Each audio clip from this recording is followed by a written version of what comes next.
Good evening. Mr. Mayor, members of the council, thank you so much for having me be here tonight. I appreciate it. My name is Beth Oppenheimer, and I have the privilege of directing the Idaho Association for the Education of Young Children. We're a nonprofit organization, statewide organization, and we work to improve the quality of child care throughout Idaho. Tonight I am here to talk about how we are working with various communities and cities throughout Idaho to incorporate healthy initiatives into child care. So we're going to talk a little bit about that tonight. Healthy Child Care Challenge. I would like to start by challenging all of you as individuals. For those of you who work with or work for organizations, and especially community leaders, and ask yourselves and challenge yourselves to see what you can do to improve the health of child care environments here in Moscow. I want to talk a little bit about what child care looks like in Idaho, and we had a little brief introduction about that. But currently in Idaho, Idaho has its own state standards. Fortunately, or I should say unfortunately, Idaho state standards continue to rank last in the country. And when I say that, I mean 52nd in the country in terms of child care standards. And when I say 52nd, I mean behind Puerto Rico and Guam. Fortunately, we have 8 cities throughout Idaho that have stepped up to have strengthened child care licensing standards, and I would like to applaud the city of Moscow for your continuing effort in having strengthened child care standards. So thank you for that. I want to talk a little bit about the role of child care for healthy children and what that looks like. We want to really talk about the basics of childhood obesity. So throughout our country, we all know that obesity is continuing to be an epidemic here in this country. And I want to show a couple of maps produced by the CDC. And we're going to start in 1990. And if you look at this map, you'll see that in Idaho in 1990, and we're looking at adults, between 10 and 14% of our adults were considered overweight or obese. That was in 1990. As we continue to move forward in 2000, you'll see that that number increases, and between 15 and 19% of our adults in Idaho were considered obese or overweight. We'll move on to 2010, and you'll see that that number continues to increase.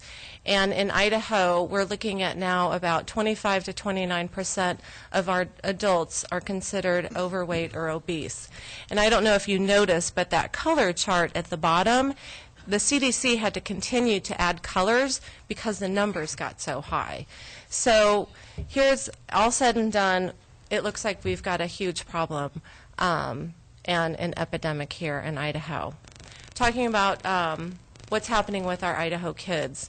And what we know is that children between 2 and 19 years old here in Idaho, 1 in 3 of our children are overweight or obese. These are some statistics for Idaho, and we know that obesity, oftentimes it can last a lifetime. And right now, children between the ages of 2 and 4 years old in Idaho, 25% are overweight or obese. 3rd grade students, 30% are overweight or obese. And you'll see the number for high school students at 23%, and that's because the statistic that we have, the high school students, those were self-reporting, but we know that from pediatricians and doctors that do the weight and measurement, that that number is really closer to 30%. And then you'll see today in Idaho, adults, 63% are overweight or obese. Obesity can obviously cause a lot of challenges for both children and adults, and we know that there are some children that are overweight or obese, but the fact is that they're undernourished at the same time, and that means that they're not getting the proper nutrients to develop properly. And nutrition deficiencies really, really affect brain development and cognitive functioning in children, and it really affects their learning. Physical inactivity, children who are not active have been known to have more behavioral problems and disciplinary problems. They tend to have a shorter attention span in class, and it's really challenging for our children who are not exposed to a lot of physical activity at a young age. Screen time. We've heard a lot about screen time, especially with the development of all the new technology and everything. We know that screen time for our youngest children really affects their brain development, and it interferes with their creative thought process, and it interferes with their playing and interaction with others. And it competes with being active in reading and also doing homework.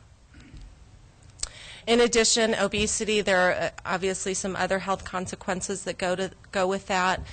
Certain diseases and health problems can occur when children and adults have overweight or obese issues. It leads to heart disease, type 2 diabetes, a plethora of other diseases that could be prevented. The good news is, that was kind of doom and gloom, but the good news is that the choices that we make are shaped by the choices that we have. And childcare can make a very big difference in our children. Childcare, as you know, plays an important role for our communities. Childcare allows our parents to work. We're seeing more and more families working. We're seeing a lot of single mothers that need to work, and they need a health and safety environment for their children while they work or go to school. We know that prevention must start early, and we also know that children are spending many hours in childcare. In the state of Idaho, we know that about 60% of our children under the age of 5 are in some type of childcare setting throughout the day while their parents are able to work or go to school. Children who eat healthy and nutritious food during every meal can stay healthy and have the energy to learn, which is super important as our children grow. Activity promotes brain development. We talked a little bit about that. One thing that's important to note here with our youngest children is that the brain develops 90% by the time a child reaches 5 years old. And that's a pretty big statistic. And so if we think about how we're engaging our children in activities and healthy and nutritious meals, how that can play a big part in their brain development at that very young age. We can help children build healthy habits for life. We know that if we can start as far upstream as possible, we have a better chance of ensuring that our children develop healthy habits as they grow into adults.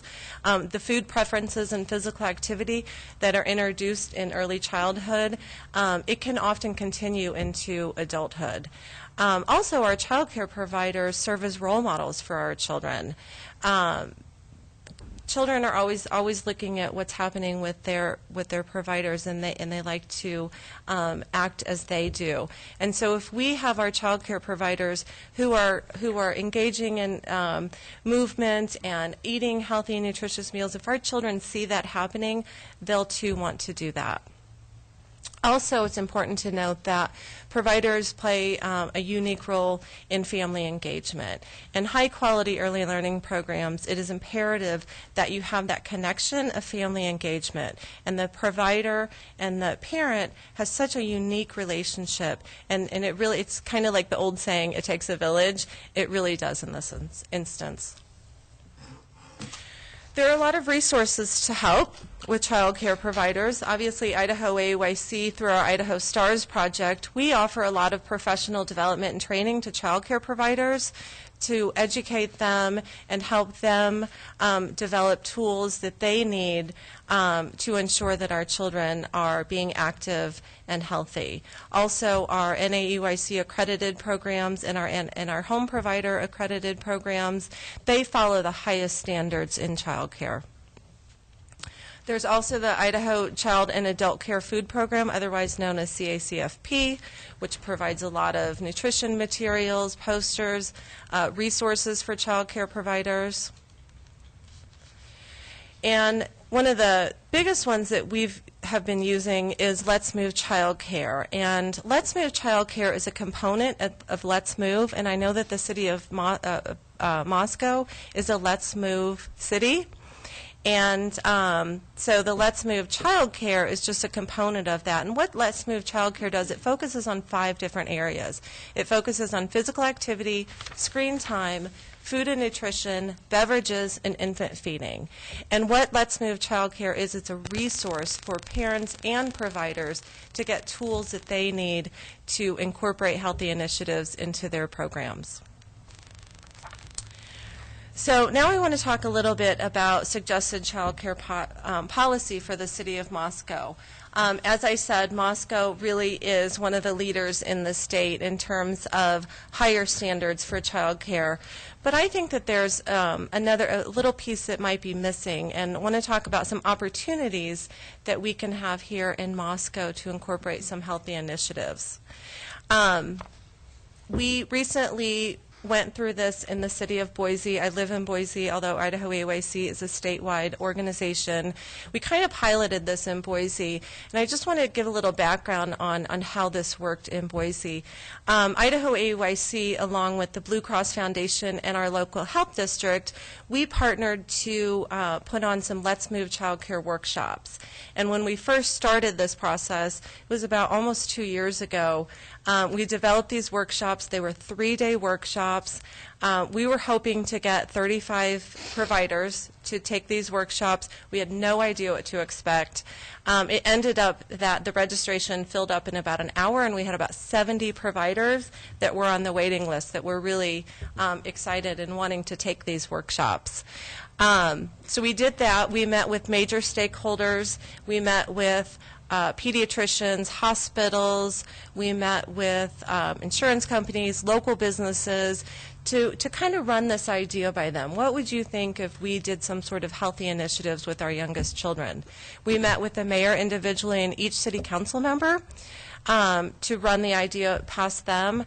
And the most important thing that we did is we got feedback from child care providers, because we wanted to make sure that whatever initiative we did, we had to have the buy-in from the child care providers. So we talked with them. We had surveys. We surveyed every single child care provider in Boise, and we also interviewed about 30 of them personally. Then we crafted some policy based on their feedback, and we held open houses. The city had some work sessions, and we also had some public hearings. And at the end of the day, we were able to pass a healthy child care policy just recently in the past couple weeks that we knew that child care providers, that families would support, and the city of Boise would support as well. It was a very long process, but going through all that, we worked out the kinks. We learned what worked and what didn't work, and so we felt that that was a pretty good way to go. So let's talk about what those healthy child care initiatives are. There's 4 pieces to it. The first piece is incorporating physical activity into the child care program's day. And when I say incorporating physical activity, it's not about, it's more about just incorporating it rather than adding it. And so when we talk about, we don't talk about, oh, make sure the children are running laps around the building or doing push-ups every day. What we're talking about is how can we engage the children in physical activity into things that they're already doing, such as if they're having story time. Have the children get up and move and act out the story and see what that looks like, and some other ways. And we want to make sure that that physical activity is both indoor and outdoor play. The second part of the initiative is limiting screen time. And unfortunately, our children are in front of screens a lot, and we want to make sure that when they are in child care that we limit that as much as possible. This was one area that we really took the child care providers' feedback. There are a lot of home providers that relied on a TV or some sort of screen time while they're making lunch or preparing meals for their children. The national standard is no screen time, but we were able to make some compromise, and we ended up with allowing 1 hour of screen time a day, or up to 5 hours a week. The third part of this initiative is nutrition standards for meals and snacks. And what this looks like is we really wanted to make sure that everyone had the same opportunities to follow the same standards. And we decided at the end of the day it best to follow the USDA Child and Adult Food Care Program, or Food Program, excuse me. And because those standards sometimes change. And so what we're looking at is that child care providers ensure that they're following those guidelines. There are some programs in Boise, the CACFP food programs in Boise. They're Nutrition Works and under the umbrella. I'm not sure what you have here in Moscow, but if those providers are already engaged with that, then they wouldn't be checked upon inspection. And then the fourth piece of the initiative is infant feeding. We know that breastfeeding for infants is one of the healthiest ways for their development. Unfortunately, a lot of mothers, they stop nursing when they go back to school or work because it's really hard to manage, and it's oftentimes not met. It's not welcomed by the child care provider. So what this part of the initiative says is that the child care program will have a safe and dedicated place for mothers to continue to breastfeed if they choose to do so. It's not mandated, it's just if they choose to do so, and to help mothers transition to work a little bit more effectively.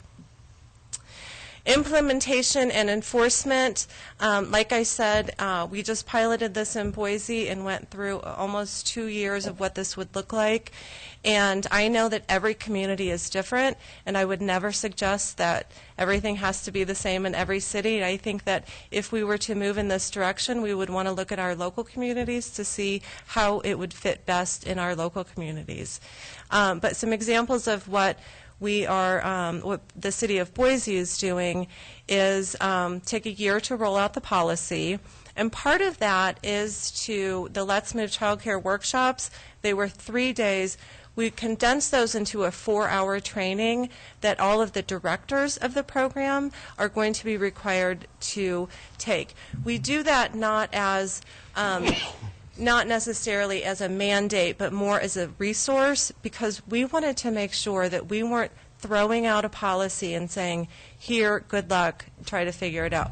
We want to make sure that child care providers are successful and they have every tool and resource they need to be successful in order to implement these policies into their licensing. Excuse me. The review of policies upon city inspection, what this looks like is the city inspectors who already go out and do the annual inspections, they will look at those 4 categories. For instance, the physical activity, what that could look like is just looking at their weekly schedule and asking the provider, so where do you incorporate some of the physical activity into your program? The menu, they just look at the menu for the week to ensure that it's following the standards. The screen time, that can be as easy as the child care program in their handbook or policies that say to the parents, we only allow an hour of screen time a day in our program.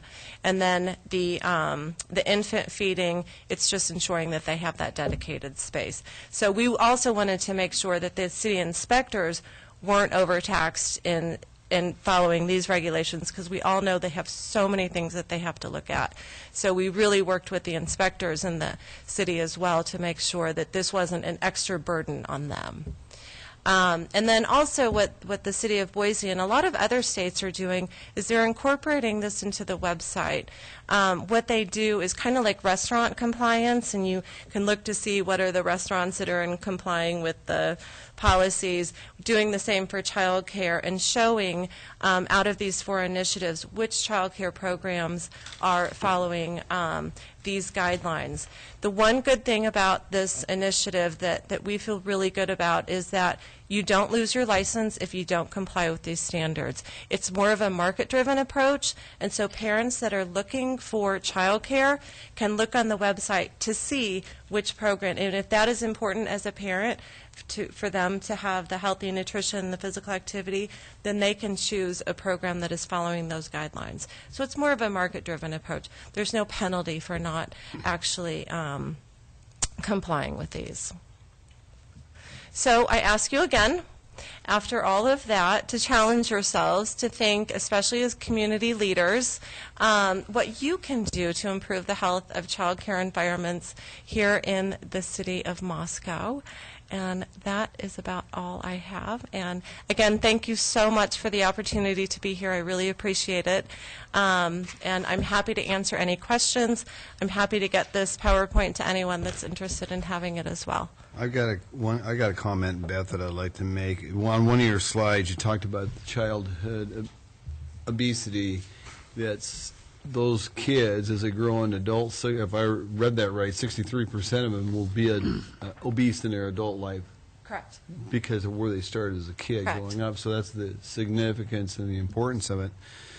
And eating healthy, and of course anybody that's got little kids, sometimes it's a little bit of a struggle too. So it's almost there's got to be a compromise, because I know that having grandchildren, it's kind of interesting when you have a 3-year-old running around, wanting something different to eat than what is necessarily healthy for. Very true. But I have 2 children as well, and sometimes it can be a struggle too. So I get it. The nutrition aspect of it, and of course the physical activity, to me, is a huge portion of getting that good balance. Right. Does anybody here have, Tom? I wanted to say that in part of my life and my professional life, work at a nature center here in Moscow, and we do a lot of work to get kids outside and running around and doing all sorts of activities. We had the mayor out here this summer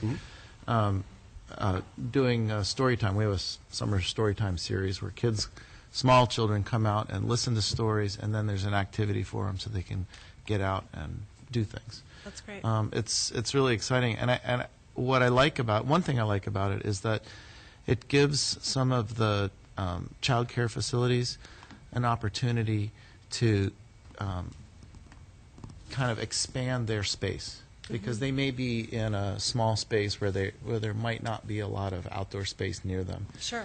And so they can load up in a van and come out and just let them go and run. Kids run around and do all sorts of things. And there are also some really exciting educational components. This, as an example, a few weeks ago, Emmanuel Lutheran Preschool was out, and there was a bunch of kids, and they were doing things, and they had their activities. And we're working on a construction project right now. And one 4-year-old boy walked up to the contractor and said, "How long is that tape measure?" And he said, "Oh, it's 100 feet." And he ran it out and showed him how long 100 feet was. And then he said, "Well, how long is that tape measure?" And the contractor said, "Well, that's 200 feet. And the little boy said, "How many inches are in 200 feet? And the contractor just laughed like you all did and said, "Well, there's 12 inches in a foot." And the kid said, "That's like 2,400 inches. Just like that. I mean, he's a 4-year-old, did Holy the math cow. instantly. Yeah. And, That's great. and surprised all of us. So I took all of our education staff, after I heard that story, I took them all and I said, "Okay, here's the thing. We know that outdoor education and physical education is important, but most people are thinking how science and math is important, and here's a good example of how getting kids outside and being engaged and running around and playing can lead to these other skill development." Absolutely.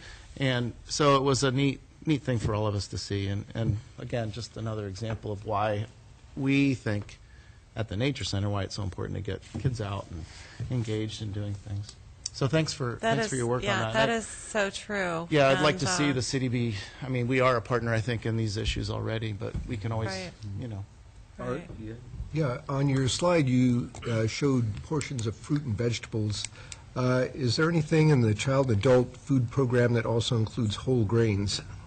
Is that a part of Yes. that as well? It is. Okay. It I'm is. saying that we're in the middle of wheat growing country here. Oh my gosh, absolutely, right.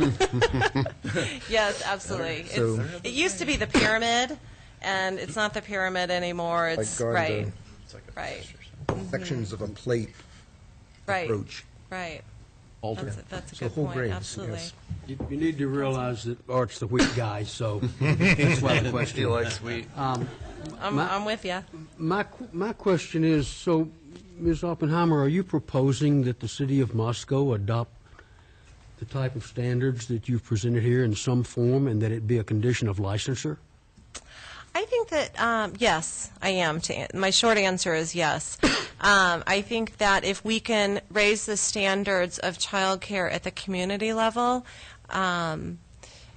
we're able to fit those community needs better. It's not going to look like Boise or Coeur d'Alene or Pocatello or some of the other cities, but I think that if we can, it's just one other way that we can raise our standards of childcare and ensure that our children, and we know that more and more children are in childcare because parents are working, that our children, while they're out of the arms of their parents, are in safe and healthy environments. And there's just little things that we can do. And I believe that if we can incorporate some of these health initiatives into our licensing standards here in Moscow, that we'll be that much more ahead of the ballgame. For Gary, not that I will, commit to getting behind this or making a condition of licensure or anything like that, but the way I think, Gary, to have this at least pursued to some point, other than just finishing tonight and saying thank you for coming, would be possibly to put this before the administrative committee and let those 3 council people have a chance to talk about it publicly and see what they think. We can certainly do that. Yeah, I mean, I would rather see it go that route possibly than having staff work it up and bring it to the council for a do you want to or not type thing. So that would just be my recommendation. Wayne. Well, and Since you're on the administrative since you're going to do that, and I'm on the administration committee, let me ask you a couple of questions. You're proposing that we create an ordinance that has no penalty. Then why have an ordinance? It's not a condition of licensing if they don't have to follow it. Mr. Mayor, Councilman Kraus, that is one thing that we went back and forth at with Boise, and it was tough. And we felt that initially to start this, that if we could, it would give more buy-in. And again, it's more of that market approach, consumer market approach. And we feel that child care providers, rather than the mandate of it, we felt that child care providers, if we made it easy to do, we know that parents who are looking for child care will know if they're in compliance or not. And it is a very good question of, I will tell you that I would probably lean towards maybe there's a consequence, but what would that look like? We were trying to ensure that we were meeting the needs of all child care programs, family and home, and centers as well. So it was a tough decision on that end. One more question and then a comment. So nothing's free. Have you estimated what the cost per child is to implement these additional standards? Mr. Mayor, Councilman Cross. We did a lot of research, and there is a lot of these policies happening nationwide, and we know that by incorporating physical activity, it doesn't cost anything to do that. They just need to know the how of how to do that. The nutritional standards, we know from research across the country that if they just know how to incorporate and what to incorporate in terms of the nutritional meals, it doesn't cost any more money than if they're serving hot dogs. Final comment would be then that instead of creating an ordinance, it would seem to me that you let the market take its place, and that if this increased daycare activity, if it's a better product that the daycare centers are turning out, that would give the competitive edge against those daycare centers. It's not costing them any more money to do it, but they're serving out a better product for the children. And so allowing the market to seek its level without creating an ordinance, to me, would seem to be a pretty good way to go. Wayne, that would be a discussion, an administrative group. Well, but I think they've probably discussed that. That's why I'm trying to get a response. That's something she doesn't need to discuss, because that's something in our own administrative commission. If it comes up, that would be a discussion amongst that committee. How's that? I disagree. Anybody else? Wayne or Dan, John? Well, thank you very much, Beth, for a nice presentation. Thank you very much, Mr. Mayor. And one more thing, if I may. If the city of Moscow chooses to explore this idea, Idaho AOIC is committed to helping with the process and helping to see what this looks like. So we would be a resource if you choose to look at this a little bit further. Thank you. Thank you. Thank you, ma'am. Thanks. Okay.